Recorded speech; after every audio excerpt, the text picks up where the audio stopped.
বায়াতু রাসূলুল্লাহি সাল্লাল্লাহু আলাইহি ওয়াসাল্লাম আলা ইকামিস সালাহ ওয়া ইতাইজ যাকাহ ওয়ান নুসহি লিকুল্লি মুসলিম। নবীজির সাহাবী জারীর ইবনে আব্দুল্লাহ রাদিয়াল্লাহু তাআলা আনহু বলেন, আমি রাসূলুল্লাহ সাল্লাল্লাহু আলাইহি সাল্লামের কাছে বায়াত হলাম এই শর্তে, আলা ইকামিস সালাহ, আমি নামাজ কায়েম করব, ওয়া ইতাইজ যাকাত, আমি যাকাত আদায় করব, ওয়ান নুসহি লিকুল্লি মুসলিম, আমি প্রত্যেকটা মুসলমানের কল্যাণকামী হব, এই মর্মে আমি নবীর কাছে বায়াত হলাম। তাহলে নামাজ কায়েম করা আমার আপনার আমাদের সকলের দায়িত্ব, যাকাত আদায় করা আমার আপনার সকলের দায়িত্ব। যাদেরকে আল্লাহ যাকাত দেওয়ার তৌফিক দিবে, প্রত্যেকটা মুসলমানের কল্যাণ কামনা করা, এটা আমার আপনার সকলের দায়িত্ব। এই দায়িত্ব যথাযথভাবে আল্লাহ পালন করার তৌফিক দান করেন।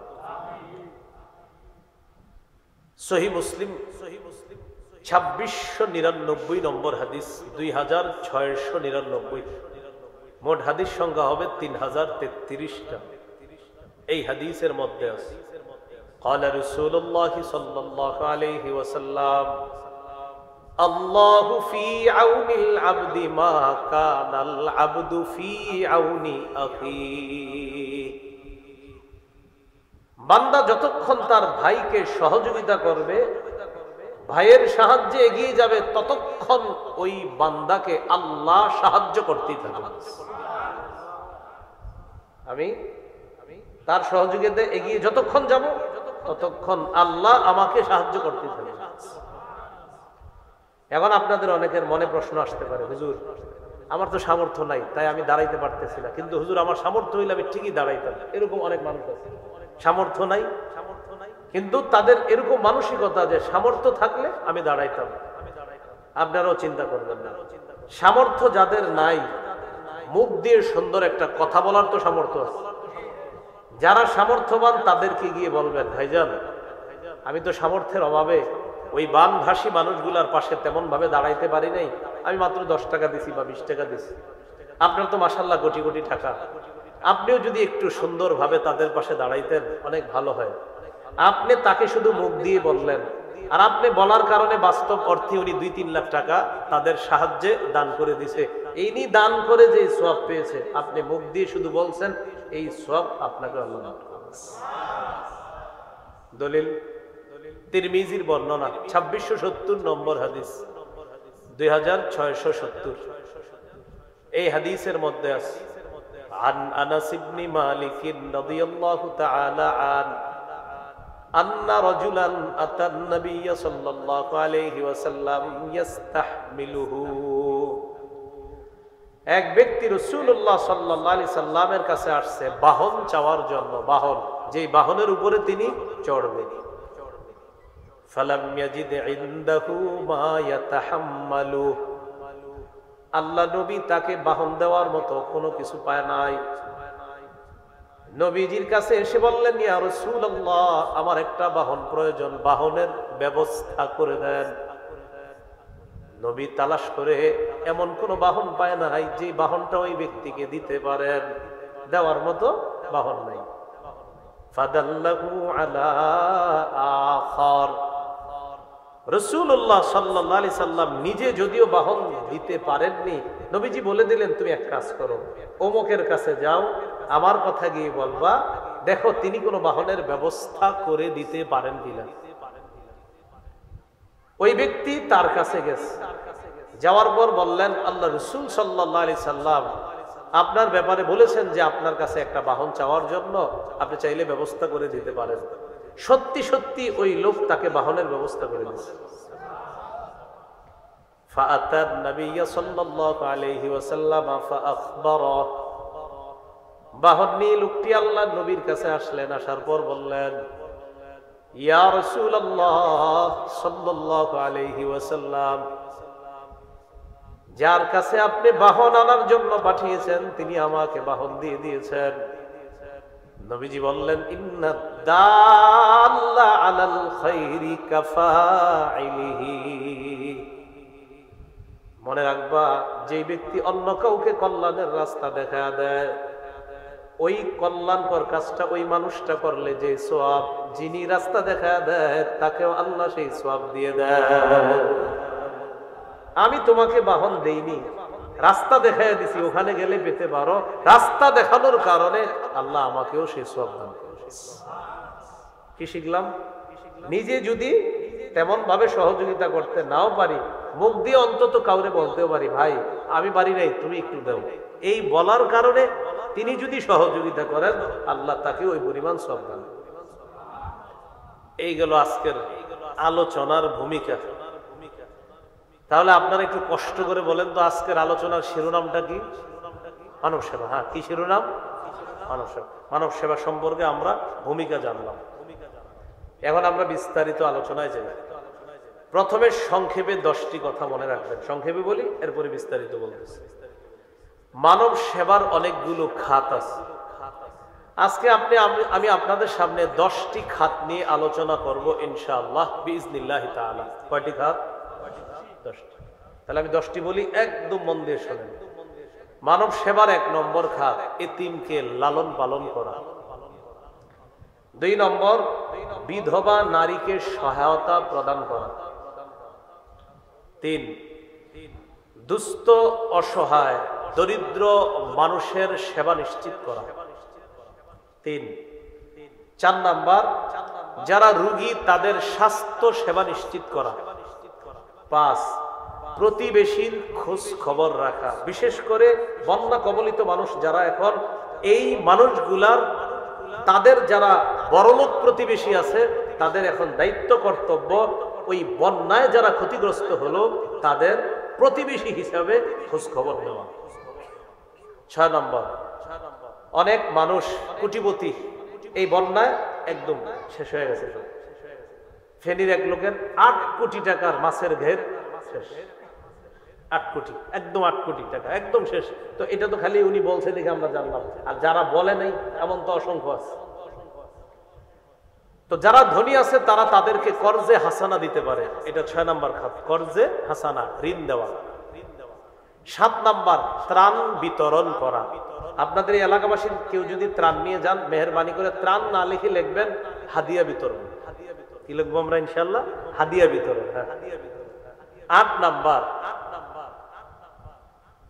শরণার্থী যারা তাদেরকে আশ্রয় প্রদান করা। বন্যায় ঘর ডুবে গেছে, বাড়িঘর ডুবে গেছে, যতদিন বাড়িঘর না হবে ততদিন তাদের নিরাপদ বাসস্থানের ব্যবস্থা করে ওই নিরাপদ বাসস্থানে রাখা।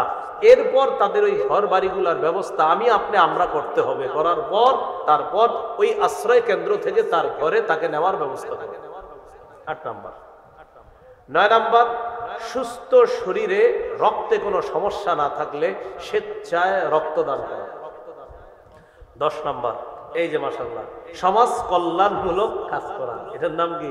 ইসলামী যুব সমাজ কল্যাণ। তো এই সমাজ কল্যাণমূলক কাজ করা, এগুলো 10 নাম্বার খাত। সমাজ কল্যাণমূলক কাজ এটা এককভাবেও করা যায়, সাংগঠনিকভাবেও করা যায়। বাকি বর্তমান পরিস্থিতিতে এককভাবে না করে সাংগঠনিকভাবে করা এটাই সুন্দর হবে, এটাই উত্তম হবে। প্রিয় ভাইরা, কয়টা খাত বললাম? 10টা। এর মধ্যে 1 নাম্বার এতিমকে সহায়তা প্রদান করা, এতিমের লালন পালন করা। সূরা বাকারার 83 নম্বর আয়াতে আল্লাহ বলেন, লা তা'বুদুনা ইল্লাল্লাহ ওয়া বিল ওয়ালিদাইনি ইহসানা ওয়া দিল কুরবা ওয়াল ইয়াতামা ওয়াল মাসাকিন। তোমরা আল্লাহ ছাড়া কারো ইবাদত করবা না। ওয়া বিল ওয়ালিদাইনি ইহসানা, পিতামাতার প্রতি সদাচরণ করবা।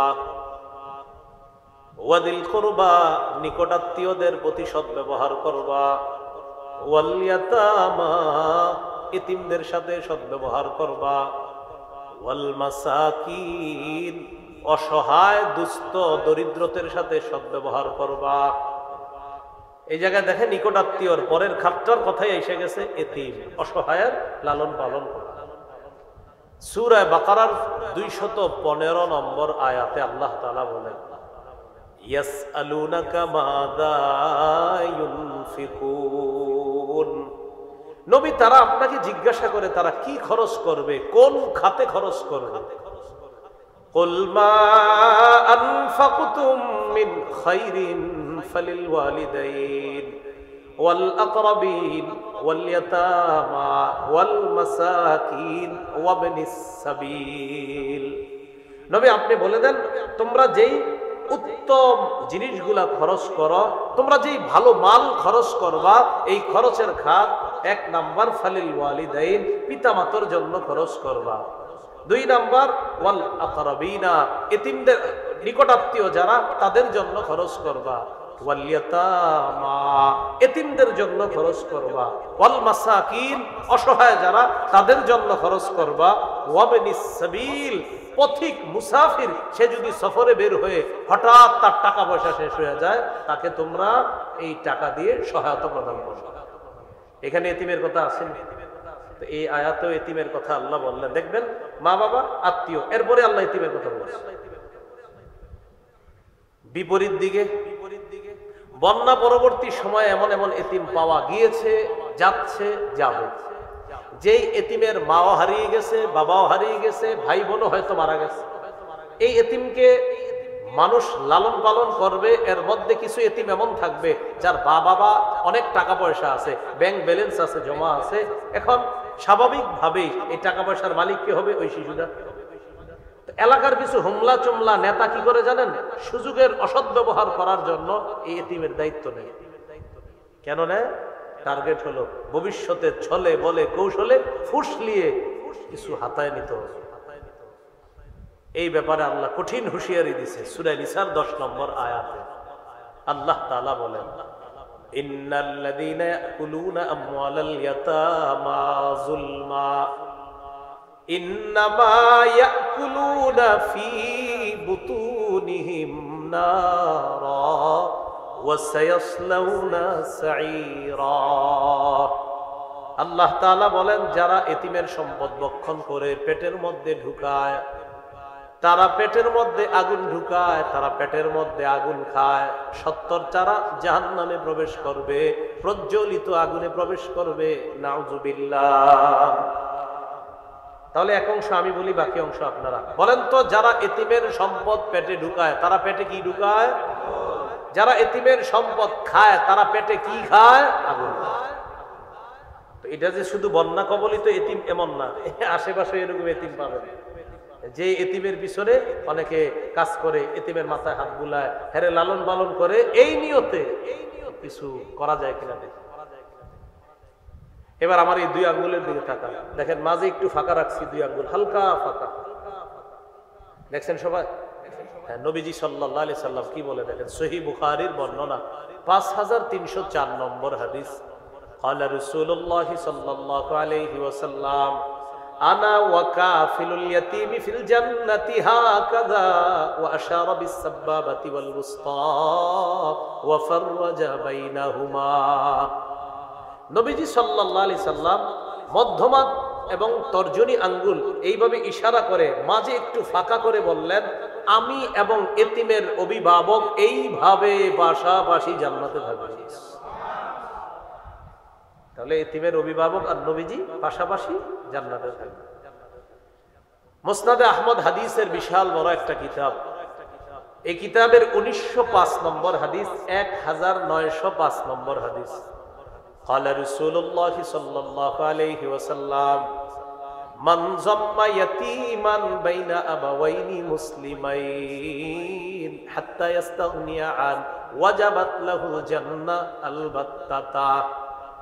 আল্লাহ নবী বলেন, কোন ব্যক্তি যদি এমন কোন এতিমকে লালন পালন করে যে এতিম তার মুসলিম বাবা হারিয়েছে, মুসলিম মা হারিয়েছে। একজন এতিম তার বাবা হারিয়েছে, সেও মুসলমান, মা হারিয়েছে, তিনিও মুসলমান। এর মানে মুসলিম বাবা মুসলিম মা হারা কোন এতিমের লালন পালন যদি আপনি করেন, কতদিন? হাত্তা ইস্তাগনিয়া আন, এতিম যতদিন পর্যন্ত চলতে না পারবে, স্বাবলম্বী না হবে, ততদিন পর্যন্ত যদি মুসলমান বাবা মা হারা এতিমকেও লালন পালন করে, নবীজি বলেন ওয়াজাবাত লাহুল জান্নাহ আলবাত্তাতা, তার জন্য অবধারিতভাবে জান্নাত ওয়াজিব হয়ে যায়। অবধারিতভাবে জান্নাত ওয়াজিব হয়ে যায়। এতিম লালন পালন করার চেষ্টা করব, বলেন ইনশাআল্লাহ। আল্লাহ তৌফিক দান করেন। আজকের আলোচনার শিরোনাম জানি কি ভাইরা? কয় নাম্বার খাত গেল? 1 নম্বর এতিম। 2 নম্বর খাত মনে আছে? বিধবা অসহায় যারা, তাদেরকে সহায়তা প্রদান করা। বন্যা পরবর্তী সময়ে এমন নারী পাওয়া যাবে যারা তার স্বামী হারিয়েছে, আবার এমন পুরুষও পাওয়া যাবে যিনি তার স্ত্রীকে হারিয়েছেন। তো আমরা আল্লাহর কাছে আশাবাদী ইনশাআল্লাহ একজন পুরুষ চেষ্টা করে ইনশাআল্লাহ আবার ঘুরে দাঁড়াবে, একজন পুরুষ, এবং এটা তার পক্ষে একটু সহজ। কিন্তু একজন নারী যিনি তার স্বামীকে হারিয়েছেন, তিনি নারী হওয়ার কারণে এবং তিনি দুর্বল হওয়ার কারণে তুলনামূলক তিনি কিন্তু এত সহজে যে ঘুরে দাঁড়াবেন এটা তার পক্ষে কষ্টকর। এজন্যই শরীয়তের দিক নির্দেশনা হলো বিধবা অসহায় নারী যারা, তাদের যথাযথ সম্মান রেখে তাদের কাছে সহায়তা প্রদান করা, মুসলমানরা যেন তাদের কাছে সহায়তা পৌঁছায় দেয়। সহিহ বুখারীর বর্ণনা 5353 নম্বর হাদিস। এই হাদিসের মধ্যে আছে ক্বালা রাসূলুল্লাহ সাল্লাল্লাহু আলাইহি ওয়াসাল্লাম আস-সাঈ আলাল আরমিলাতি ওয়াল মিসকিন কাল মুজাহিদি ফি সাবিলিল্লাহ আবিস সাইমিন নাহার আল কাইমিল লাইল। কোন ব্যক্তি যদি আল্লাহর রাস্তায় জিহাদ করে, জিহাদ করলে যে সওয়াব, সারা রাত নফল নামাজ পড়লে যে সওয়াব, সারা দিন নফল রোজা রাখলে যে সওয়াব। কয়টা সওয়াবের কথা বললাম? 3টা। জিহাদ করলে যে সওয়াব, সারা রাত নফল নামাজ পড়লে যে সওয়াব, সারা দিন নফল রোজা রাখলে যে সওয়াব। কোন ব্যক্তি যদি বিধবা নারীকে সহায়তা প্রদান করে, তার কাছে সহায়তা পৌঁছায় দেয়, মুজাহিদের যে সওয়াব, সারা রাত নফল আদায়কারীর যে সওয়াব, সারা দিন রোজা রাখার যে সওয়াব, ওই বিধবাকে সহায়তা প্রদানকারীর আমল নামায় এই পরিমাণ সওয়াব আল্লাহ লিপিবদ্ধ করে দেয়। বিধবাকে সহায়তা প্রদান করা জিহাদের সওয়াব, বিধবাকে সহায়তা প্রদান করা সারা রাত তাহাজ্জুদ করার সওয়াব, বিধবাকে সহায়তা প্রদান করা সারাদিন নফল নামাজ করার সওয়াব। আল্লাহ আমাদেরকে কথাগুলোর উপর আমল করার তৌফিক দান করেন। এগুলো 2 নম্বর খাত। মানব সেবার 3য় খাত, দুস্থ অসহায় মানুষগুলার পাশে দাঁড়ানো। আলহামদুলিল্লাহ সুম্মা আলহামদুলিল্লাহ, সবাই একবার আলহামদুলিল্লাহ বলেন। এরপরে বলতেছি, যে কোনো দুর্যোগে আমরা দেখেছি, ইতিহাস সাক্ষী, সবাই আসে, সর্বপ্রথম উলামায়ে কেরাম। যে কোনো দুর্যোগে সর্বপ্রথম উলামায়ে কেরাম এগিয়ে আসে। তবে এইবারের বন্যায় আমার কাছে মনে হলো উলামায়ে কেরামের পাশাপাশি সারা বাংলাদেশ এক হয়ে গেছে। সারা বাংলাদেশ, আমার কেন জানি মনে হইতেছে এবার এই বন্যাকে কেন্দ্র করে সারা বাংলাদেশকে আল্লাহ এক বানায় দিচ্ছে। এবং কেমন যেন এমন বার্তা দিচ্ছে, ভবিষ্যতে এই দেশ নিয়ে কেউ যদি ষড়যন্ত্র করে, আমরা সারা বাংলাদেশের সবাই এখন এক হয়ে এই ষড়যন্ত্রের মোকাবেলা করব ইনশাআল্লাহ। এই জন্য এই দেশ নিয়ে ষড়যন্ত্র করতে হলে 10 বার ভাবতে হবে। ভবিষ্যতে ষড়যন্ত্র করতে হলে বলে দিবেন, আমরা সবাই মিলে একটা বাংলাদেশ। আপনারা লক্ষ্য করে দেখবেন, আলেমদের পাশাপাশি ছাত্ররা, হিন্দুরা, বৌদ্ধ, খ্রিস্টানরা পর্যন্ত দান করেন। এরকম এক হয়ে গেছে বাংলাদেশ, অতীতে আপনি পাবেন না। এই বাংলাদেশের একতা যদি থাকে, ইনশাআল্লাহ ইনশাআল্লাহ ইনশাআল্লাহ এই একতাবদ্ধ জাতি একদিন বলবে, এদেশে আরো শান্তির জন্য রাষ্ট্রীয়ভাবে ইসলাম চাই। কি চাই? প্রশ্ন হতে পারে কেন? বললাম তো, বিধর্মী যারা তারাও একদিন বলবে, হুজুর ইসলাম কায়েম হয়ে গেলে মনে হয় আমরাও শান্তিতে থাকবো। তারা বলবে, এটাই বাস্তবতা। কোন দেশের রাষ্ট্র ধর্ম যখন ইসলাম হয়ে যাবে, কোর্ট, হাইকোর্ট, সুপ্রিম কোর্ট সংসদ যখন কোরআন অনুযায়ী চলবে এবং অমুসলিম কলিগ যারা আছে আপনাদের তাদেরকে বুঝান যে ইসলাম কায়েম হয়ে গেলে আমরাও শান্তিতে থাকবো, তোমরাও শান্তিতে থাকবা। একমাত্র ধর্ম ইসলাম, যে ইসলাম ধর্ম মুসলমান সহ অন্যান্য সমস্ত জাতি বর্ণ সবার শান্তি নিরাপত্তা নিশ্চিত করে যেই ধর্ম, এটার নাম ইসলাম। এই কথাটা না সবাইকে আপনি রাস্তায় হেঁটে হেঁটে বলবেন, আপনার হিন্দু প্রতিবেশীকে বলবেন যে ভাই ইসলাম যদি কায়েম হয়ে যায় দেশে, তোমরাও শান্তিতে থাকবা। তোমাদের উপর যদি আঘাত আসে, ইসলামের মানুষগুলো সর্বপ্রথম এই আঘাত মোকাবেলা করবে। মন্দির পাহারা দিছে কারা? মুসলমানরা। বাস আলেমদের ঠিক আলেম সহ সবাই বাস বলবেন মুসলমানরা। মন্দির পাহারা দিছে কারা? মুসলমান। এই যে মুসলমানরা এই কাজগুলা করছে, এই জন্য এদেরকে বুঝাবেন যে পাশে দাঁড়ানো মানে জান্নাতের ঘাটি অতিক্রম করা। সুবহানাল্লাহ। সূরা বালাদের 14 থেকে 16 নম্বর আয়াতে আল্লাহ বলেন, আও ইতআমুন ফি ইয়াউমিন যী মাসগাবা ইয়াতীমান যা মাকরাবা আও মিসকিনান যা মাতরাবা। আল্লাহ তাআলা বলেন, হাবিব আপনি আপনার উম্মতকে জানায় দেন, জান্নাতের ঘাটি যদি তারা অতিক্রম করতে চায়, কিছু আমল করা তাদের দরকার। আও ইতআমুন ফি ইয়াউমিন যী মাসগাবা, ক্ষুধার দিনে যেন মানুষকে তারা খাওয়ায়। ইয়াতীমান যা মাকরাবা, এতিমকে যেন তারা খাওয়ায়। মাকরাবা যা মাকরাবা, নিকট আত্মীয়কে যেন খাওয়ায়। আও মিসকিনান যা মাতরাবা, ভুলণ্ঠিত অভাবগ্রস্ত মানুষগুলাকে যেন তারা খাওয়ায়। এতিমকে খাওয়ানো, ক্ষুধার্তকে খাওয়ানো, ভুলণ্ঠিত অভাবগ্রস্ত মানুষকে খাওয়ানো। আল্লাহ তাআলা বলেন এর অর্থ হলো তুমি জান্নাতের ঘাটি অতিক্রম করেছো। বিপরীত দিকে অসহায়দের পাশে যদি আমরা না দাঁড়াই, আপনারা দাঁড়ানোর অর্থ হলো আপনি যে ওখানে যেতে হবে এমন না, আপনি এখান থেকে সহযোগিতা পাঠিয়ে দেন, বাস এটাই দাঁড়ানো। যদি অসহায়দের পাশে না দাঁড়াই, আল্লাহ তাআলা সূরা মুদ্দাসসিরের 42 থেকে 44 নম্বর আয়াতে বলে, জান্নাতীরা জাহান্নামীদেরকে প্রশ্ন করবে, মা সালাকাকুম ফি সাকার, আচ্ছা কি ব্যাপার তোমরা জাহান্নামে কেন? কোন জিনিস তোমাদেরকে সাকর নামক জাহান্নামে প্রবেশ করাইলো? তারা জবাব দিবে, ক্বালু লাম নাকু মিনাল মুসাল্লিন, আমরা নামাজ পড়তাম না তাই জাহান্নাম। ওয়া লাম নাকু নুতইমুল মিসকিন, আমরা দরিদ্র মানুষদেরকে খাওয়াইতাম না, অসহায় মানুষগুলাকে খাওয়াইতাম না, ক্ষুধার্ত মানুষগুলাকে খাওয়াইতাম না। এলাকার মধ্যে অনেক মানুষ আছেন আপনারা যারা আলেমদেরকে দাওয়াত দিয়ে সুন্দর সুন্দর খাবার খাওয়ান, কোটিপতি আত্মীয়দেরকে দাওয়াত দিয়ে খাবার খাওয়ান, ক্ষুধার্ত মানুষকে কয়দিন দাওয়াত দিয়ে খাওয়াইছেন? যেমন মনে করেন আমার দাওয়াত দিবে, আইটেম নামে 42টা করে, কথার কথা। একজন কোটিপতি আত্মীয়কে দাওয়াত দিছে, অনেক আইটেম। আজকে আমরা এখানে যারা আমাদেরকে দাওয়াত দিলে অনেক আইটেম হবে, তো একজন ক্ষুধার্তকে দাওয়াত দিয়ে কয়দিন আপনি এরকম সুন্দর আইটেম করছেন? এই জন্য আমি আপনাদেরকে বলি, আলেমদেরকে মাশাআল্লাহ দাওয়াত দেন, ঠিক আছে আলহামদুলিল্লাহ। মাঝে মাঝে না চুপে চুপে কিছু অসহায় এতিম অথবা ক্ষুধার্ত ভিক্ষুক তাদেরকে কানে কানে বলবেন, পরিচিত দেখবেন আপনাদের এলাকা ভিক্ষা করতে আইসা ঘরের দরজায় বসে থাকে, তখন কি করি আমরা?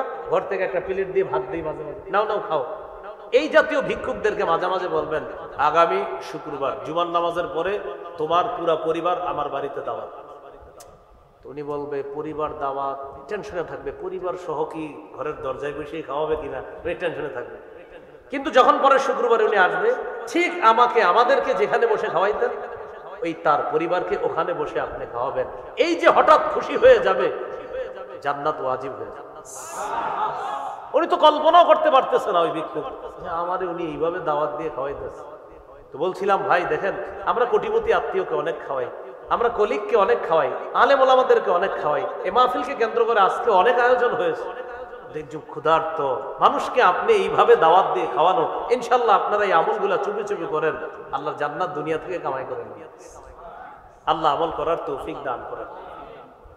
ভালো করে মনে রাখবেন, ইসলামের সুন্দর একটা শিষ্টাচার হলো ক্ষুধার্তকে খাওয়ানো।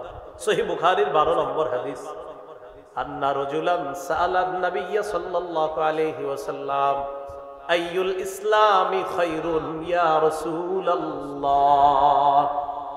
এক ব্যক্তি আল্লাহ রাসূল সাল্লাল্লাহু আলাইহি সাল্লামকে জিজ্ঞাসা করলেন, ইসলামের কোন রীতিনীতিটা সবচেয়ে উত্তম ইয়া রাসূলুল্লাহ, আমি আপনার কাছে জানতে চাই। ফাকালা রাসূলুল্লাহ সাল্লাল্লাহু আলাইহি ওয়াসাল্লাম, আল্লাহ নবী বললেন, তুতইমুত তাআম, ক্ষুধার্তকে তুমি খাবার খাওয়াও।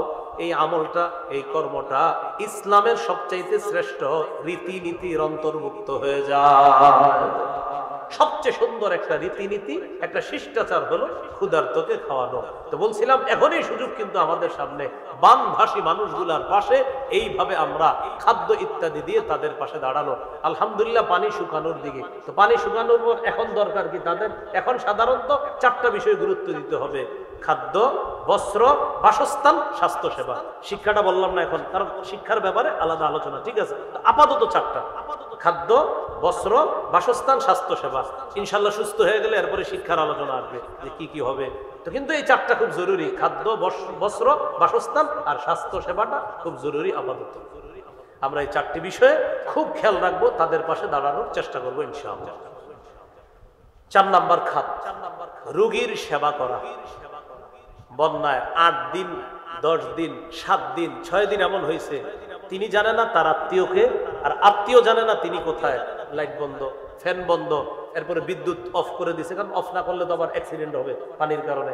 এই জন্য মোবাইলে চার্জ শেষ হয়ে গেছে। তো আত্মীয় স্বজন আহারে সৌদি থেকে, বিভিন্ন দেশ থেকে জানতেছে না আমার ছেলেটা কি বেঁচে আছে, আমার বিবি কি বেঁচে আছে, এরকমই জানে না।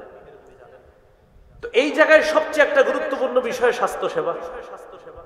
তো বাচ্চাগুলো বিশেষ করে আপনার, ওরা সকালবেলা সুস্থ, বিকালে সুস্থ হয়ে যায়। তো ওর ব্যাপারটা হলো খুব ক্রিটিক্যাল। আমরা বড়রা জ্বর হইলে এটা নাপা খাই, আলহামদুলিল্লাহ বুঝি যে এটা নাপা খান। বাচ্চাদের অসুস্থতাটা আপনি সহজে ধরতে পারবেন না। তো তাদের বর্তমানে স্বাস্থ্য সেবাটা খুব নিশ্চিত করা, এটা জরুরি হয়ে পড়ছে। তো এই বিষয়গুলাও আশা করি আমরা যারা উলামায়ে কেরাম সহ সবাই কাজ করতেছে, খুবই গুরুত্বভাবে এই বিষয়টা তারা দেখবে। তিরমিজির বর্ণনা, 2737 নম্বর হাদিস। قال رسول الله صلى الله عليه وسلم للمؤمن على المؤمن 6 خصال।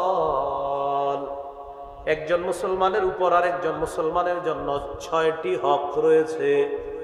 একজন মুসলমানের উপর অপর মুসলমানের জন্য 6টি হক রয়েছে। ইয়াউদুহু ইদা মারিদা, জি 6টি। ইয়াউদুহু ইদা মারিদা, সে যখন অসুস্থ হয় তাকে দেখতে যাওয়া। 2 নাম্বার, ওয়াশহাদুহু ইদা মাতা, মুসলমান যখন মৃত্যুবরণ করবে তখন তার কাফন দাফনে অংশগ্রহণ করবে। 3 নাম্বার, ওয়ায়ুজিবুহু ইদা দাআ, মুসলমান যদি দাওয়াত দেয়, ওজর না থাকলে তার দাওয়াত গ্রহণ করা। ওজর না থাকলে তার দাওয়াত গ্রহণ করা। ওজর কি? যেমন আমি দাওয়াত গ্রহণ করি না ওজরের কারণে, আমি কিন্তু কোথাও খানা খাই না। কেন? আমার একটু ওজর আছে, এই জন্য আমি খানা খাই না। বাসা থেকে নিয়ে আসি, ওই খানাটা আমি খাই।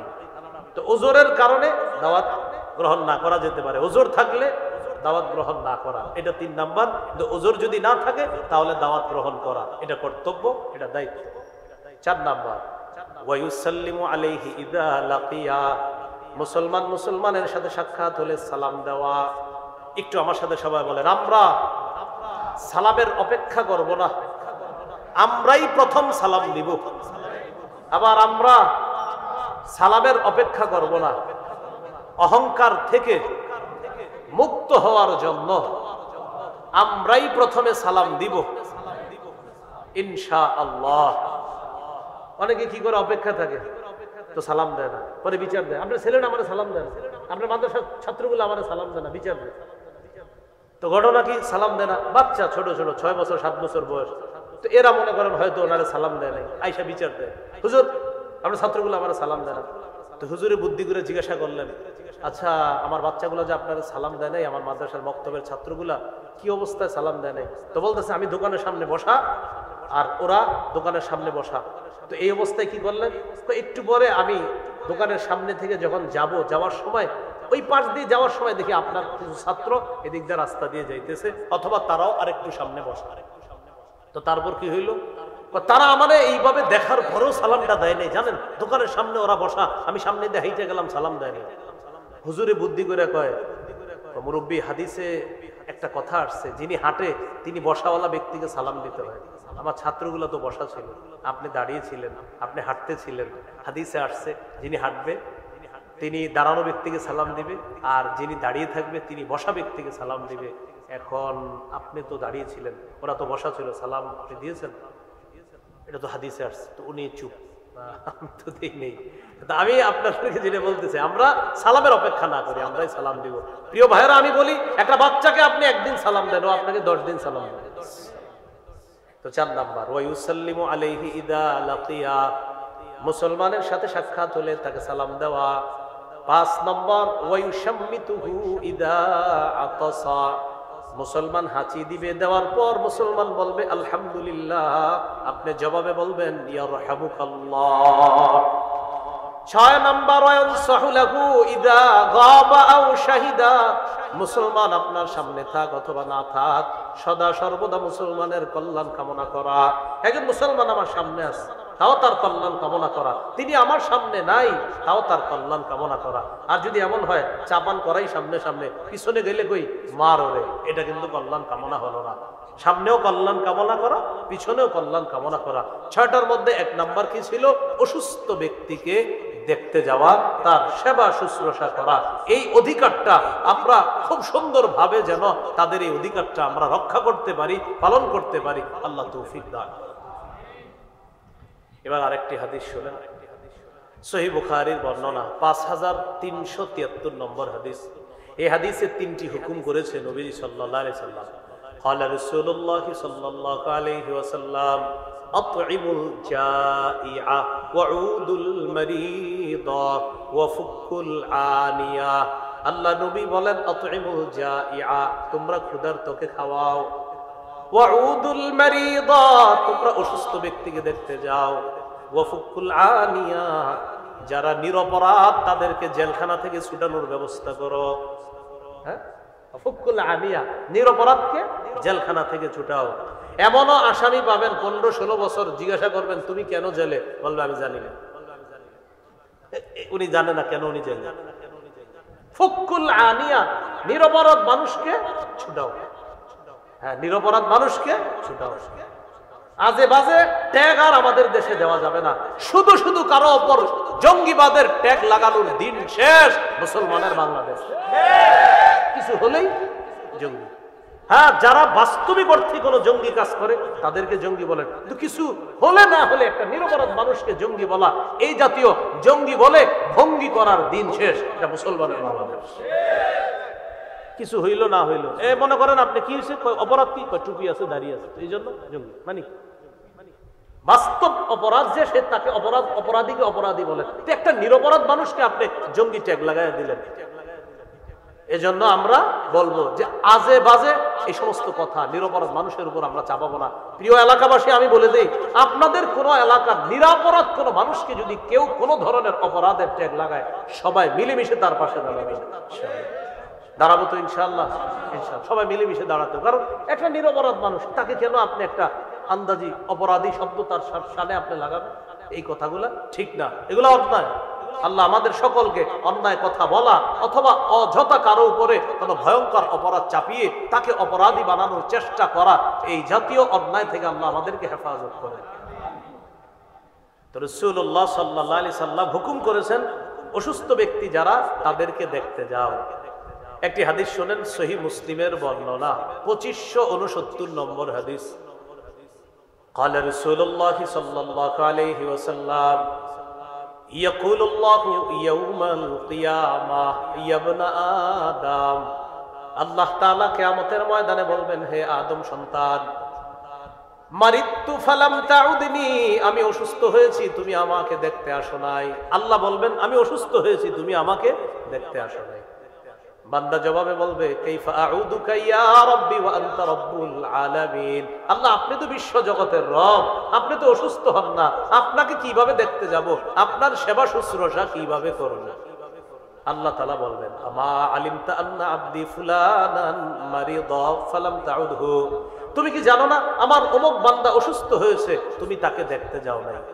আমা আলিমতা আন্নাকা লাউ উত্তাহু লাওয়াজাদতানি ইনদা, তুমি কি জানো না আমার ওই বান্দার কাছে যদি তুমি যাইতা, তার সেবা শুশ্রূষা করার জন্য তার পাশে যদি যাইতা, আমি আল্লাহকে তার কাছে তুমি খুঁজে পাইতা। তাহলে অসুস্থ ব্যক্তির কাছে আমরা যদি যাইতাম, আল্লাহ তাআলা বলেন আমাকে সেখানে তোমরা তালাশ করে পাইতা। তো তুমি কেন তারে দেখতে যাও নাই? আপনার খালা অসুস্থ হয়, মামা অসুস্থ হয়, আপনার আত্মীয় অসুস্থ হয়, আপনি যাইতে চান না। এটা তো দূরের অসুস্থতা, আত্মীয় স্বজনের অসুস্থ, তাদেরও খোঁজ খবর আপনি নিচ্ছেন না। ফোন করে একবার জিজ্ঞাসা করেন না কি অবস্থা, যদি 1 কেজি মালটা নিয়ে যাওয়া লাগে, ঠিক না? 1-2 কেজি মালটা নিতে হবে, জিজ্ঞাসা করেন না ফোন দিয়ে কি অবস্থা। মালটা নিয়ে গেছেন কয় কেজি মাত্র বলেন, কথার কথা 1 কেজি 2 কেজি, যে গেলেন আপনি কি হইল ঘটনাটা, এটা আরেক হাদিস থেকে শুনেন। সহিহ মুসলিমের 2568 নম্বর হাদিস। قال رسول الله صلى الله عليه وسلم من عاد مريضا لم يزل في خرفة الجنة حتى يرجع। নবীজি বলেন কোন ব্যক্তি যদি কোনো অসুস্থ ব্যক্তিকে দেখতে যায়, ফিরে আসার আগ পর্যন্ত সে জান্নাতের ফল বাগানে ফল আহরণ করতে থাকে। এখানে কিন্তু মালটা নিয়ে যাওয়া লাগবে না, এমনিও যদি দেখতে চান তাও জান্নাতের ফল বাগানে আপনি ঘুরে বেড়াবেন, ফল আহরণ করতে থাকবেন। হাদিস দ্বারা বোঝা যায় অসুস্থ ব্যক্তিকে দেখতে যাওয়া মানে মৃত্যুর পর জান্নাতের এমন বাগানে আল্লাহ আপনাকে ঘুরাবেন, যেই বাগানে আপনি ফল শুধু আহরণ করতে থাকবেন। তাহলে অসুস্থ ব্যক্তি, আমাদের এলাকার আশেপাশেও যারা অসুস্থ হয় তাদেরকে দেখতে যাবো তো ইনশাআল্লাহ, তাদের সেবা শুশ্রূষা করা, আল্লাহ তৌফিক দান করেন। এগুলো 4 নম্বর। 5 নম্বর খাত, আত্মীয় স্বজনের খোঁজ খবর রাখা, নিকট আত্মীয়র হক আদায় করা, বিশেষ করে প্রতিবেশীর হক আদায় করা। সহিহ বুখারীর 6015 নম্বর হাদিস। আমাদের মুফতি রিজওয়ান রফিকি ভাই মিরাজ সম্পর্কে আলোচনা করছে না, বলেন না কেন? আপনারা তো শ্রোতা কেমন যায়, আমি তো পুরো বলতে পারবো না, আর বয়ান যতক্ষণ শুনছি পুরোটা আমি আপনাদেরকে শোনাইতে পারবো ইনশাআল্লাহ। আমি আয়শাদুল্লাহর বয়ান শুনছি, ওই জায়গা থেকে শুনছি যে জায়গায় উনি বলতেছিলেন 1 লক্ষ টাকায় একজন মিরাজ পাবে 50,000, বোন পাবে 25,000। ওখান থেকে আমি পুরাটা শুনছি আলোচনা, ঠিক না? আচ্ছা, তো মিরাজের আলোচনা রিজওয়ান ভাই করতেছিলেন, শুনতেছিলাম। এখন আপনারা বলেন মিরাজ কি প্রতিবেশী পাবে? না, পাবে না। মিরাজ প্রতিবেশী পাবে না, মিরাজের খাত আছে, ওমকে পাবে ওমকে পাবে, প্রতিবেশী মিরাজ পাবে না। নবীজি বলেন মাযালা জিবরিলু ইউসিনি বিল জার হাত্তা যানানতু আন্নাহু সাইওয়ারিসুহু। সহিহ বুখারী 615 নম্বর হাদিস। নবীজি সাল্লাল্লাহু আলাইহি সাল্লাম বলেন জিবরিল আমিন আমাকে এত বেশি প্রতিবেশীর হক আদায় করতে বলছে, আপনি প্রতিবেশীর হক আদায় করেন, আপনি প্রতিবেশীর হক আদায় করেন, আপনি প্রতিবেশীর হক আদায় করেন, এত বেশি আমাকে বলেছে, আমি ধারণা করে ফেললাম আল্লাহ না জানি জিবরিল আমিন আমাকে আল্লাহর পক্ষ থেকে এসে এই কথা বলে যে হাবিব এখন থেকে প্রতিবেশীকেও মিরাজ দিতে হবে। মানে নবীজি টেনশনে পড়ে গেছে, এত বেশি উত্তরাধিকার আপনার ওই যে প্রতিবেশীর হক আদায় করতে বলছে যে আমি চিন্তায় পড়ে গেলাম, না জানি কখন আল্লাহ বলে ফেলে যে এখন থেকে প্রতিবেশীকেও মিরাজ দিতে হবে, কিন্তু আল্লাহ বলে নাই। নবীজি বলেন এত বেশি প্রতিবেশীর হক আদায় করতে বলার কারণে আমি এমন একটা সন্দেহ করে ফেলেছিলাম। তাহলে কি বুঝাইছে নবী হাদিস দ্বারা? যদিও প্রতিবেশীকে মিরাজ দিতে হবে না, কিন্তু নবী বুঝাইলেন প্রতিবেশীর হক এতটা গুরুত্ব। প্রতিবেশীর হক কতটা গুরুত্ব? আপনি প্রতিবেশীর পাশে 2 তলা একটা বাড়ি করবেন, পাশে তার 1 তলা বাড়ি, 2 তলা বাড়ি করার কারণে তার দক্ষিণা হাওয়া বন্ধ হয়ে যাবে। আল্লাহ রাসূল সাল্লাল্লাহু আলাইহি সাল্লাম বলেন আমার উম্মত তোমার প্রতিবেশী হওয়ার কারণে তার বাতাস বন্ধ করে তুমি বাড়ি বানাবা, আমি নবী তোমাকে এই অধিকার দিতে পারছি না। তাহলে কি করবেন? এখন থেকে যারা 2 তলা 3 তলা বাড়ি বানাবেন, যদিও এটা জায়েজ, মাসালা জায়েজ, প্রতিবেশীর কাছে গিয়ে বলবেন ভাইজান আমার তো 2টা ছেলে 3টা ছেলে, আমি 2 তলা বাড়ি করতে হবে, 2 তলা বাড়ি করলে আপনার বাতাস বন্ধ হবে। এটা কিন্তু প্রতিবেশী জানেও না এই মাসালা, আপনি গিয়ে বললেন, প্রতিবেশী বলবে আরে আপনার বাড়ি আপনি করবেন, আমার কি করেন আপনি 2 তলা 3 তলা। কিন্তু ভাই একটা সমস্যা আছে, কি? নবীজি বলছে প্রতিবেশীর বাতাসও যেন বন্ধ না করি, আমি বড় বাড়ি করলে আপনার তো বাতাস বন্ধ হবে। ভাই আগে থেকে আপনার কাছে মাপ চাই, আপনি কিন্তু কষ্ট নিয়েন না, উনি খুশি হবে, উনি আপনারে দোয়া দিবে, উনি চোখের পানিও ছেড়ে দিতে পারে। ভাই আপনি বাড়ি বানান, আপনি এই বিষয়টাও খেয়াল রাখছেন, এই জন্য আপনার শুকরিয়া দেখুন। তাহলে বাতাস বন্ধ করে আপনি প্রতিবেশীকে কষ্ট দিবেন, নবী এটা অনুৎসাহিত করেছেন। ফল নিয়ে ঘরে ঢুকবেন, হাদিসে আসছে তুমি ফল ঘরে ঢুকার সময় ফল নিয়ে এমন ভাবে ঢুকবা তোমার ফলটা যেন অন্য প্রতিবেশী না দেখে, প্রতিবেশীর বাচ্চা যেন তোমার ফলগুলা না দেখে। ফল বাসায় নিয়ে যাওয়ার পর তুমি যখন আপেল কেটে কমলার একটা কোয়া, আপেলের একটা খারি কোয়া যখন তোমার বাচ্চাকে দিবা, বাচ্চাদের অভ্যাস ফল নিয়ে দৌড়ে বাইরে চলে যায়। ও যখন বাহিরে গিয়ে কমলা খাবে, আপেল খাবে, অন্যের বাচ্চাটা কমলাটা দেখবে, আপেলটা দেখবে, আব্বাকে গিয়ে বলবে ওর বাবা ফল আনছে, তুমি আনো নাই। আল্লাহ রাসূল বলেন, আমার কোন উম্মতের বাচ্চাকে তুমি তোমার বাচ্চার ফল দেখায় কষ্ট দিবা, আমি নবী তোমাকে অনুমতি দিচ্ছি না। তাহলে হুজুর কি করব? তুমি এমন ভাবে ফল বাসায় নাও যেন কেউ না দেখে, আর যদি তুমি দেখায় নাও আমার প্রতিবেশী উম্মত যারা আছে তাদেরকেও দেয়। নবীজি সাল্লাল্লাহু আলাইহি সাল্লাম বলেন, গোশত রান্নলে ঝোল বাড়াও। হুজুর কেন ঝোল বাড়াবো? গোশতের গ্রানে সবারই খাইতে মন চায়, আপনার মন চায় না? আর আমার তো মন চায়, সবারই মন চায়। গোশতের ঝোল খাইলে কার না মন চায়? তো নবীজি বলেন, গোশতের ঝোলের গ্রান এটা শুনলে সবারই মন চায় একটু খাইতে। তাহলে ঝোল বাড়াবো কেন হাবিব? তুমি যদি প্রতিবেশীকে গোশত দিতে নাও পারো, অন্তত ঝোল পাঠায়া দিবা, যেন ঝোলে ভিজায় ভিজায় রুটি খেতে পারে, ভাত খেতে পারে, যদি গোশত দিতে না পারো। আর যদি বলো না প্রতিবেশীকে দিবা না, এমন ভাবে গোশত ইলিশ মাছ রান্না করতে হবে যেন এটার গ্রাম বাহিরে না যায়। প্রতিবেশীর হক। প্রিয় ভাইরা, আমি কি আপনাদেরকে প্রতিবেশীর কথাটা বুঝাইতে পারছি? এতটাই গুরুত্ব। তো বলছিলাম, এই মুহূর্তে বানভাসী যারা আছে তাদের কিছু প্রতিবেশী আছে কোটিপতি ধনী মানুষ, এই মুহূর্তে তাদের সর্বোচ্চ খবর নেওয়া দরকার যে তারা কেমন আছে, ভালো আছে কিনা। আল্লাহ কথাগুলোর গুরুত্ব অনুধাবন করার তৌফিক দান করেন। সহিহ মুসলিমের 46 নম্বর হাদিস, এই হাদিসটা আপনাদের সবার সাথে মিলেমিশে অনুবাদটা করব। হাদিসটা আগে বলি। قال رسول الله صلى الله عليه وسلم والله لا يؤمن والله لا يؤمن والله لا يؤمن। রাসূলুল্লাহ সাল্লাল্লাহু আলাইহি সাল্লাম বলেন সবাই, আল্লাহর কসম সে ঈমানদার নয়। আল্লাহর কসম সে ঈমানদার নয়। আল্লাহর কসম সে ঈমানদার নয়। বলেন সবাই, সে কে? সবাই বলেন, সে কে? সাহাবীরাও নবীজিরে প্রশ্ন করছে, হুজুর সে কে? সাহাবীরা বলছে, কিলা মান ইয়া রাসূলুল্লাহ, হুজুর সে কে যে ঈমানদার না? فقال رسول الله صلى الله عليه وسلم الذي لا يأمن جاره بوائقا। যার অনিষ্টতা থেকে তার প্রতিবেশী নিরাপদ না। নবী বলেন, আল্লাহর কসম সে ঈমানদার না। আল্লাহর কসম সে ঈমানদার না। আল্লাহর কসম সে ঈমানদার না যার অনিষ্টতা থেকে তার প্রতিবেশী নিরাপদ না। আমার প্রতিবেশী আমার অনিষ্টতা থেকে নিরাপদ না, নবী বলছেন আল্লাহর কসম সেই ঈমানদার না, সেই ঈমানদার না, সেই ঈমানদার না। আরেকটি হাদিস বলি, আস-সিলসিলাতুস সহিহা 146 149 নম্বর হাদিস। قال رسول الله صلى الله عليه وسلم ليس المؤمن الذي يشبع وجاره جائع الى جنبه। নবীজি বলেন, ওই ব্যক্তি ঈমানদার না যে ব্যক্তি পেট ভরে খায় আর তার প্রতিবেশী না খেয়ে কাটায়। ওই ব্যক্তি ঈমানদার না যে ব্যক্তি উদরপূর্ণ করে খায়, পেট ভর্তি করে খায়, উদরপূর্ণ করে খায়, অথচ তার পাশের প্রতিবেশী ক্ষুধার্ত। নবী বলেন, তুমি কেমন উম্মত? তুমি তো ঈমানদার না। নবীজি বলছেন, আরে তুমি মুমিন? জি হুজুর আমি মুমিন। আচ্ছা তোমার প্রতিবেশী খায় না 2 দিন, খোঁজ দিছো? না, খোঁজ নেই না। নবীজি বলে, তো তুমি কিসের ঈমানদার? আল্লাহ কথাগুলো বোঝার তৌফিক দান করেন। ভাই কথাগুলো মনে থাকবে তো ইনশাআল্লাহ? এগুলো 5 নাম্বার খাত।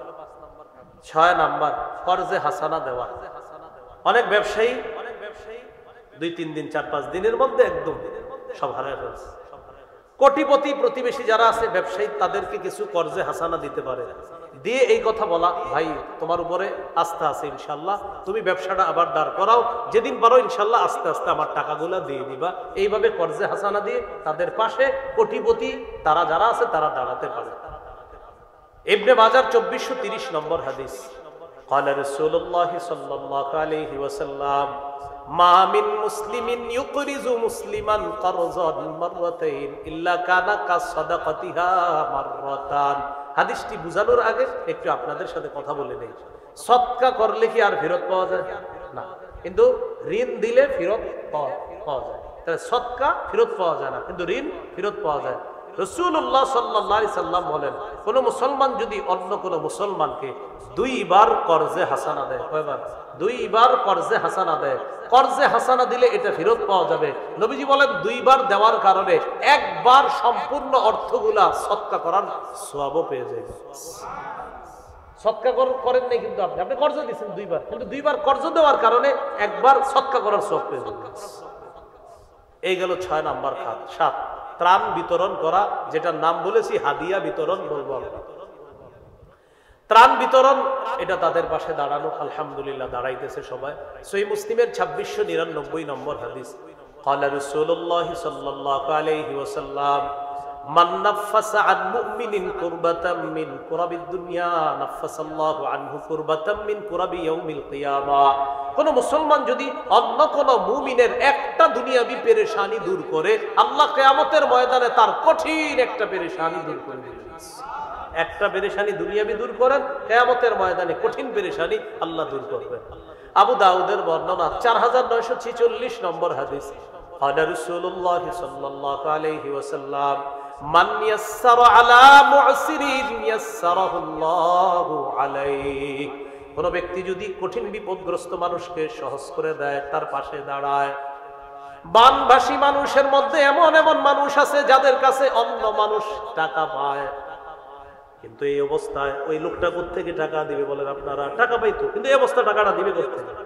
তো যিনি টাকা পায় তিনি বললেন, যেদিন তুমি পারবা সেদিন টাকাটা দিলেও হবে, এই মুহূর্তে টাকা দেওয়ার প্রয়োজন নাই। নবী বলেন, এই যে তুমি তার জন্য বিষয়টা সহজ করে দিলা, কিয়ামতের ময়দানে কঠিন বিপদ আল্লাহ তোমার জন্য সহজ করে দিবেন।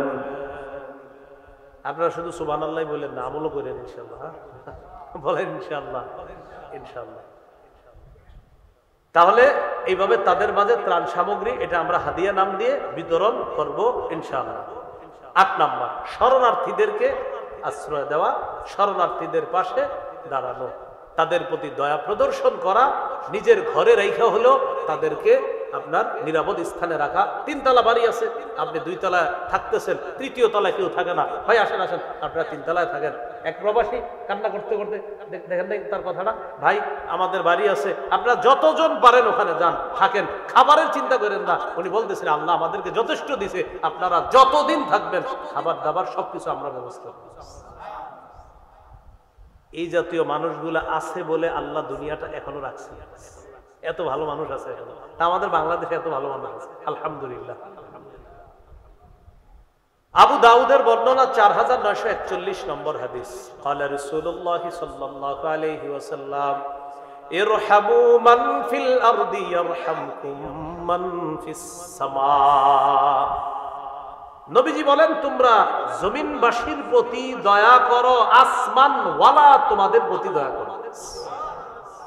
সহিহ বুখারীর বর্ণনা 7273 নম্বর হাদিস, 7273 7273, ক্বালা রাসূলুল্লাহ সাল্লাল্লাহু আলাইহি ওয়াসাল্লাম, লা ইয়ারহামুল্লাহ মান লা ইয়ারহামুন নাস। যারা মানুষের প্রতি দয়া করে না, আল্লাহ তাদের প্রতি দয়া করেন না। যারা মানুষের প্রতি দয়া করে না, আল্লাহ তাদের প্রতি দয়া করেন না। আমরা তাদের প্রতি যথাসাধ্য যে যেভাবে পারি দয়া প্রদর্শন করব, তাদেরকে যেভাবে যেখানে নিরাপদ আশ্রয় রাখতে পারি এইভাবে তাদের নিরাপত্তা নিশ্চিত করার চেষ্টা করব ইনশাআল্লাহ। 9 নাম্বার, স্বেচ্ছায় সুস্থ শরীরে রক্ত দান করা, রক্ত দেওয়া। এটার কারণে যদি একটা মানুষের জীবন বেঁচে যায়, দুনিয়ার সবাইকে বাঁচানোর সওয়াব পাবে। দুনিয়ার সব মানুষ বাঁচানোর সওয়াব। দলিল সূরা মাইদার 32 নম্বর আয়াত, আল্লাহ তাআলা বলেন, মান আহইয়াহা ফাকান্নামা আহইয়ান নাসা জামিআ। কেউ যদি একটা মানুষের জীবন বাঁচায়, সে কেমন যেন সারা পৃথিবীর মানুষের জীবন বাঁচায়। আর কেউ যদি একটা মানুষকে, নিরপরাধ মানুষকে হত্যা করে, সে কেমন যেন সারা পৃথিবীর মানুষকে হত্যা করে। ফেরাউনকে মাইরা সব শেষ করো। তো ইতিহাসের কিতাবে আসছে, শর্ত পুলিশ বাহিনী কয়, কেন বাচ্চা করে কেন মারবো? বাচ্চাও শেষ করে ফেলো। কেন? আমার ক্ষমতা চাই, আমি আরো থাকতে চাই, আমি আরো থাকতে হবো, যা যা মারা দরকার সব মাইরা ফেলো, আমার থাকতে হবে। ফেরাউন বলছে এটা, যে যত পারো মানুষ, আমি থাকতে হবে। এক বর্ণনায় 12,000, আরেক বর্ণনায় 36, আরেক বর্ণনায় 98,000 মানুষ হত্যা করছে। আমার পাওয়ার চাই, যত বড় মানুষ। তো এর মধ্যে আপনার শিশুর কথায় আসছে, 12,000 শিশু হত্যা করছে শুধু মুসারি আইসা বলে দুনিয়াতে। এই টেনশনে 12,000। কেন? পাওয়ার চাই। আল্লাহ কথাগুলা বোঝার তৌফিক দান করেন। তো রক্ত দান করার মাধ্যমে একটা মানুষের জীবন যদি বেঁচে যায়, পুরা দুনিয়ার মানুষকে বাঁচানো সওয়াব। এটা করতে পারি আমরা। 10 নম্বর, সমাজ কল্যাণমূলক। আপনার এটা সাংগঠনিকভাবে হতে পারে অথবা এককভাবে। আপনি এই সমাজের একটা কল্যাণ করবেন, উন্নত করবেন, এটা একা করতে পারেন। সাংগঠনিকভাবে, সাংগঠনিকভাবে করলে কাজটা সুন্দর হয়, ভালো হয়। এটা সবাই মিলেমিশে করলে সুন্দর হয়। তো বানভাসী মানুষের পাশেও মাশাআল্লাহ হয়তো বিভিন্ন ব্যানারেও তাদের পাশে গিয়েছে। এককভাবে কেউ সমাজ কল্যাণমূলক ভাবে আপনার কাজগুলো করতেছে। আবার আগে মাশাআল্লাহ যে উনি কথা বলতেছিলেন, রাসূল সাল্লাল্লাহু আলাইহি সাল্লামের হিলফুল ফুজুল, নবীজি সাল্লাল্লাহু আলাইহি সাল্লামের হিলফুল ফুজুল গঠন করেছেন আত্মমানবতার সেবায়। নবীজি সাল্লাল্লাহু আলাইহি সাল্লাম এটা নবুয়তেরও 15 বছর আগে থেকে আল্লাহ রাসূল সাল্লাল্লাহু আলাইহি সাল্লাম দুনিয়াবাসীকে শিখিয়ে গিয়েছে কিভাবে মানুষের পাশে দাঁড়াতে হবে, অসহায়ের পাশে, যারা চাকরি নাই তাদের পাশে কিভাবে দাঁড়াবে, যারা কামাই করতে পারে না, যারা ন্যাংরা, ঘোড়া, অন্ধ, তাদের কিভাবে বছর বয়স থেকেই পৃথিবীবাসীর সামনে স্থাপন করে গিয়েছেন। আল্লাহ তাআলা আমাদের সকলকে আজকের যে আলোচনা, আমরা এই বর্তমান পরিস্থিতিতে আমরা সবাই যেন যে যেখান থেকে যার যার অবস্থান থেকে বানভাসী ওই মানুষগুলোর পাশে দাঁড়াতে পারি, আল্লাহ তৌফিক দান করেন। সর্বশেষ, একটা টাকাও যদি দিতে না পারেন, 2 রাকাত নামাজ পড়তে পারবেন তো ইনশাআল্লাহ। 2 রাকাত নফল নামাজ পড়ে দোয়া করেন। সর্বশেষ আরেকটা দোয়া চাইবো আপনাদের কাছে। দোয়া করতে তো কষ্ট নাই, কারা কারা করবেন আগে সেটা বলবেন। হাত তোলা অবস্থায় আমি বলবো দোয়াটা, আমরা আল্লাহর কাছে দোয়া করব। বলেন, আমরা আল্লাহর কাছে দোয়া করব, আল্লাহ যেন আমার, মানে প্রত্যেকে বলেন, আমার মৃত্যুর আগে এদেশে ইসলামী হুকুমত কায়েম করে দেয়। হ্যাঁ বলেন আমিন। সবাই আল্লাহ, আল্লাহ আমার মরার আগে তুমি একটু এদেশে ইসলাম কায়েম হয়ে গেছে, কোরআন অনুযায়ী শাসন ব্যবস্থা চলে, সংসদে কোরআন, হাইকোর্টে কোরআন, সুপ্রিম কোর্টে কোরআন, আল্লাহ এরকম একটা পরিস্থিতি বাংলাদেশে দেখাও আমার মৃত্যুর আগে। এই দোয়াটা প্রত্যেকে করবেন। এই দোয়া আমি বলবো আপনারা প্রত্যেকদিন অতিরিক্ত 2 রাকাত নফল নামাজ পড়বেন সলাতুল হাজত নামে, যে আল্লাহ প্রয়োজনের নামাজ। তো আল্লাহ তাআলা তো জানবে কিসের প্রয়োজন। আল্লাহ আমার দেশে কোরআনের আইন প্রয়োজন, এই প্রয়োজন আপনার কাছে চাইতেছে। মনে থাকবে তো ইনশাআল্লাহ। আমরা এই দোয়াটা সবাই করব। আল্লাহ তাআলা আমাদের সকলকে তৌফিক দান করেন। আজকে যে কথাগুলো শুনলাম বললাম, আমল করার তৌফিক দান করেন। একটা ঘোষণা, মিম্বরের আমানত যাদের লাগবে আমার সংকলন করা গাড়িতে আছে, ওখান থেকে সংগ্রহ করতে পারেন।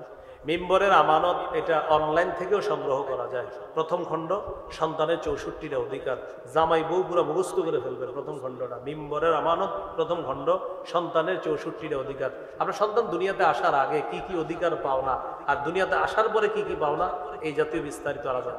আপনারা যারা এখনো বিয়ে করেন নাই, আপনাদের জন্য প্রথম খণ্ডটা খুব জরুরি। বিয়ের আগে আপনাদের জন্য কি কি করণীয়, এখানে বিস্তারিত আলোচনা। দ্বিতীয় খণ্ডের আলোচনা মিম্বরের আমানত, শিরিক, বেদাত, কুফর, তাওহীদ সম্পর্কে, অত্যন্ত গুরুত্বপূর্ণ একটা কিতাব।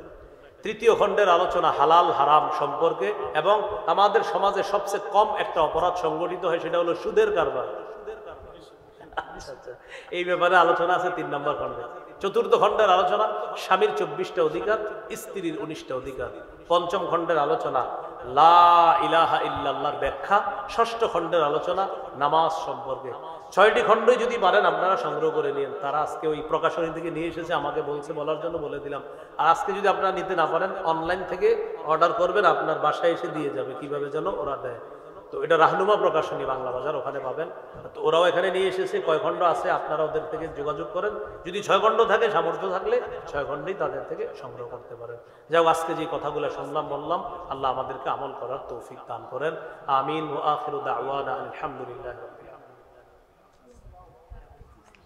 কবে এটা? আচ্ছা, শাপলা চত্বরের শহীদ বৈষম্য বিরোধী ছাত্র জনতার আন্দোলনের শহীদ ও বন্যা কবলিত বিপর্যস্ত মানবতার জন্য দোয়া ও মহাসম্মেলন 1 সেপ্টেম্বর 2024, মানে আগামীকাল রবিবার বাদ জোহর, কাপাসিয়া বাস স্ট্যান্ড, কাপাসিয়া, গাজীপুর। স্থান কাপাসিয়া বাস স্ট্যান্ড, কাপাসিয়া, গাজীপুর। প্রধান আলোচক খতিবে বাঙ্গাল আল্লামা জুনায়েদ আল হাবিব, সিনিয়র যুগ্ম মহাসচিব হেফাজত ইসলাম বাংলাদেশ। বিশেষ আলোচক বৃন্দ মাওলানা আজিজুল হক ইসলামাবাদী, মুফতি মনির হুসাইন কাসিমি, মুফতি লেহাজউদ্দিন ভুইয়া, মুফতি মাহমুদ হাসান গুনবি, মাওলানা ফজলুর রহমান, মুফতি আব্দুল মালেক। সভাপতি করবেন শেখুল হাদিস আল্লামা আব্দুস সবুর কাসেমি, আমির হেফাজত ইসলাম বাংলাদেশ কাপাসিয়া উপজেলা। আয়োজনে হেফাজত ইসলাম বাংলাদেশ কাপাসিয়া উপজেলা গাজীপুর। হুজুর আপনি একটু সুন্দর করে আবার বলেন আপনাদের